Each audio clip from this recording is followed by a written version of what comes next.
What has that been like to sort of come up in this way? Like, how does cosplaying impact your sense of self, your identity as a Black queer man? I have days where I put on a suit and I hate it. Like, I absolutely hate it. And I don't know why. Like, either I think my stomach is too big. Mind you, it's like that day I'll still have a six-pack and my friends will be like, you look fine. But like, there's this I was a fat kid. So I was a fat kid who then slimmed down and then shot up and then all of those things. So I still have that mentality in my head at times. And so my bad days will come, but then my favorite suit is probably my Static Shock suit. So there are days where I'll put that on and I was like, oh, if I look good in this, I'll look good in anything. Also, my community, like my friends and my chosen family, we check each other. We have moments where we're like, oh, I look so bad in this. And we're like, I'm gonna need you to hold up. I understand how you might see yourself, but let's take a second. Let's take a picture of it. If you don't like the picture, we'll change it. And so it's a lot of like building people up when we have a tendency to tear ourselves down. For a quick catch up, for those who don't know, this isn't Halloween. This is, what is it? It's a Thursday. So you're cosplaying. What is that? So the term cosplay itself means costume play, and it's taken from Japan. And so the culture in itself is people would watch anime or fantasy sci-fi shows, and they would want to dress up as the characters and take photos and do photo shoots, and conventions have spawned out of that. And so lots of people everywhere travel to different places to dress up, and they call it cosplay. Have you always identified as a nerd, or is that even the word you like, or a blerd? I mean, I like Blerd now because I'm a Black nerd. It specifically identifies because, I mean, visibility matters. And so growing up, seeing lots of superheroes, you don't see a lot of Black superheroes, you don't see a lot of queer superheroes. So I definitely identify as a Blerd, just to get that out there. And for me, it's not a stigmatizing thing, it's very much an empowering thing, because you meet other people and you're like, oh my God, are you a Blerd too? And then once you hear that, there's a kinship that's formed. And similarly, I think maybe to the word queer, which, you know, for a long time was a stigmatized word. It still is, but many of us, you used it in your descriptor, I use it. So nerd, blerd versus queer, which came first for you?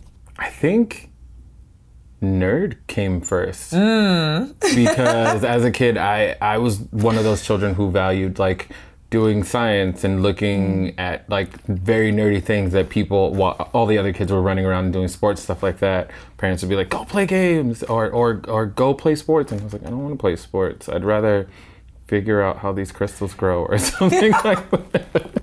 Let's talk about the issue of cosplaying across race. Just like the rest of the media, it's true in comic books, in cartoons, in all the nerd fun stuff. There's not a lot of representations of people of color. So it's safe to say that to dress up as your favorite characters, it's hard to find ones that maybe are drawn or designed or written to be Black. What have some of your experiences been in that?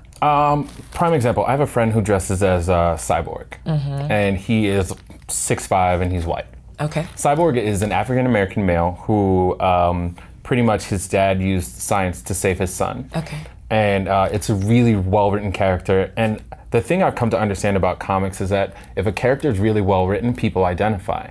And so people will then pick that character to dress up as. And my friend who dresses as Cyborg, he just wears the costume. He doesn't change his skin color or anything of that magnitude, because he understands how changing your skin to be more accurate for a character is wrong, especially in the society we live in, because there's so much stigma tied to the history of being a person of color. When we see people doing what we call blackface, we tell them why it's wrong. Now, if we were talking about any other unnaturally occurring color, if I'm talking purple, blue, or any one of those, I don't actually give a damn about. Go ahead and paint yourself that color. I'm just saying, you can hold honor to a character without making other people feel like you've done a caricature.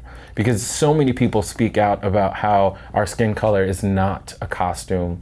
And when you don't live that experience, you don't necessarily understand it. Understand the people that you are infringing upon and slighting are telling you no and why it's wrong. Take a second to heed it. Was it a struggle to find these communities?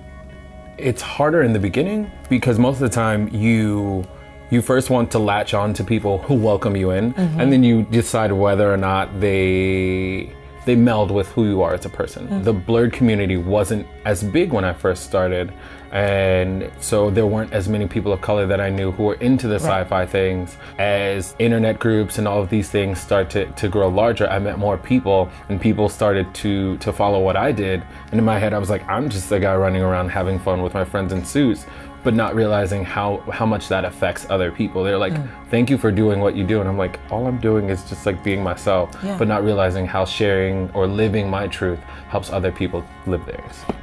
Thank you so much for joining us today, for talking about Black queer cosplay. If you have comments or questions, you can leave a comment below and we will respond. You can also follow First Person PBS on social media and follow the YouTube channel. Subscribe right now. Do it.